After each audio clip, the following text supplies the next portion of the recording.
So a lot of you have asked me to run through my call for fire long-term weight loss method once more, so I'm going to do so in this video. So I have a male example here who's 240 pounds looking to cut down to 220 pounds. I'm going to make this sustainable, so we're only going to cut at a rate of 0.5 to 1% each week. I'm going to do the calculations for the maximum rate of weight loss at 1% each week or 4% each month in this video.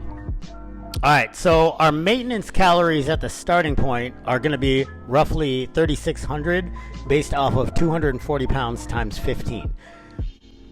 Our maintenance grams of protein at 2 grams per kilogram are going to be 218 grams or 872 calories because each gram of protein is 4 kilocalories per gram. And then our fats are going to be at 1 gram per kilogram, so that's 109 grams of fat, so 981 calories because it's 9 calories per gram of fat, and that gives us a remainder of 1,747 calories, which divided by 4 gives us 437 maximum allowable grams of carbohydrate. Okay, so now since our goal is to cut at the maximum rate of 1% each week, that's 4% each month. So what we're going to do is take 4% of 240 pounds, subtract that, and so at the end of 4 weeks, we should be looking at 230.4 pounds or 104.7 kilograms, and so we're going to make our first shot based off of those numbers. That's going to give us 3,456 total calories, 209 grams of protein or 832 calories, 104 grams of fat or 936 calories, which gives us a remainder of 1,688 calories or 422 maximum allowable grams of carbohydrates.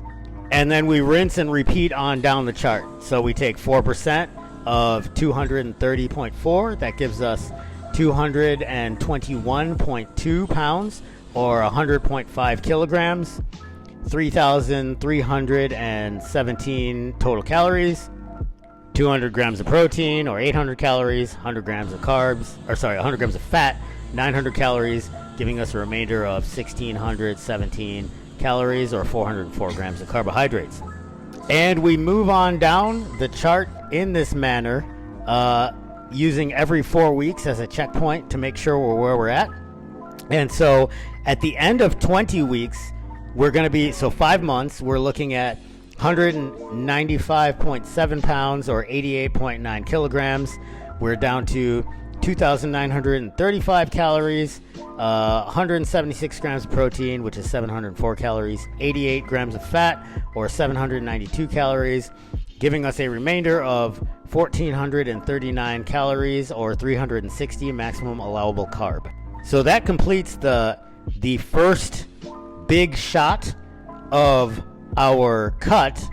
And then from there, what we're going to do is, since our goal is 200 pounds and we overshot, now to eliminate some diet fatigue, we can kind of ease our way back up. Generally, what I would do if this were a longer time frame, like, something like 9 months to a year, I would probably do an overshot and maybe take us back up to like 205-ish pounds and then drop back down to 200. But I don't think this individual is going to suffer from too much diet fatigue, especially with the amount of carbohydrates that I'm allowing them. So we'll just calculate for 200 or 90.9 kilograms, which is 3,000 calories, 180 grams of protein, 720 calories from that, 90 grams of 90 grams of fat, 810 calories from that, leaving us 1,470 calories or 367 grams of maximum allowable carbohydrate. And this is at the end of 24 weeks or 6 months total. Now, at this point, the individual should be able to easily sustain this weight because, like I said, we dropped down at 1% each week. And the calories and macros are scaled to the new size of the individual. Okay, so now let's go over why I do the macros, how I do, which I mentioned in the previous Call for Fire video. Contrary to previous bro lore, there is only so much protein that you need in order to grow muscle, much less retain it in the case of a cut. So the 2 grams per kilogram is going to be plenty. Why not more fat is another question that's probably going to come up. Well, you only really need fat for 3 things. Number 1, it's stored energy. We're trying to not do that. Number 2, the production of hormones, and then like some other things like cell membranes and stuff. You need like barely a thimbleful of fat for that. Having the lion's share of our calories remaining for carbohydrates accomplishes a couple of things. Number 1, it gives us plenty of energy for all the activity we're going to be doing in order to facilitate this weight loss. Because mind you, these figures are with the assumption that the individual is also training both resistance and cardio, which in the case of this particular individual, I happen to know that they are doing so. And furthermore, as I've mentioned in previous videos, before we can worry about things like weight loss or muscle gain, we have to appease the anti-catabolic mechanism. We have to appease the recovery portion of the process before we can do any of the extra things that we want to do as 2024 humans. Staying alive is always going to be the biological priority in any organism before anything fancy like, titrating the amount of adiposity or muscle tissue the organism has. Now, what do we do if we're losing weight too slowly or too quickly?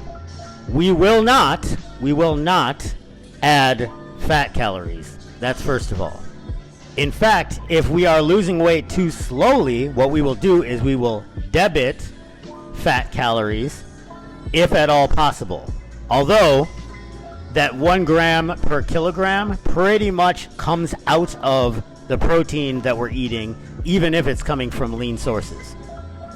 If we need to, we can debit fat down to 0.5 grams per kilogram.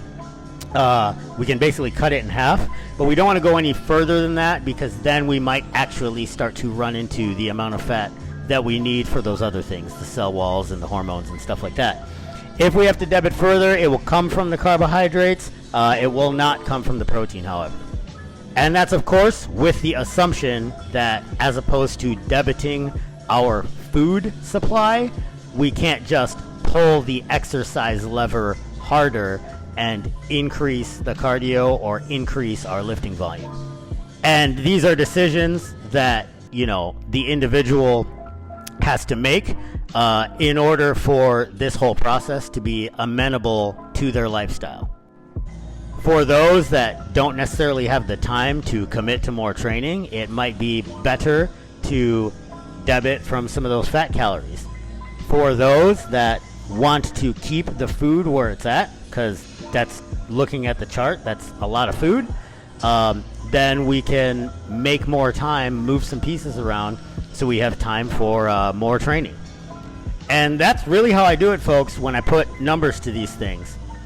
Provided you're training and you stay within these guidelines, this has never not worked for me when I've employed it. There's a lot of different ways to get this done, folks. This is just one way that has worked well for me and many of the people that I've coached over the years. If you have any questions, leave them in the comments. Consistency is a superpower, and stay in the fight. Thanks for watching.